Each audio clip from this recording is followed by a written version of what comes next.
Brahma budaya. Ya, nggih. Ya apike kaya ngene. Nggih, mugi-mugi monggo pun manfaatken sak sae-saenipun. Nggih.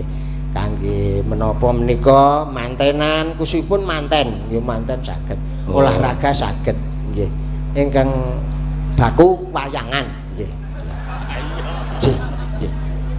Baku wayak sing tok tawake kok aku iki piye? Lah engke nek kula terus katut Ora sing tok tawak. Nek kowe iki nawake awakmu dhewe. Nggih. Nek upama sing tok tawake aku ya wayangan. Oke, nek panitia do muni jelas besok wayangan. Nek yo nek ra ngundang bintang tamu kowe ngopo? Kowe ya mung merongos nang omah. Mugi-mugi wonten bintang tamunipun lan boten sah wayangan.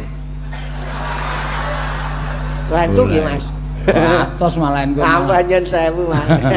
Malah mateni aku. Mboten sesarengan, Mas. Oh iya, ya matur suwun. Iki Mas, Sehono menika kala wau lali wonten adegan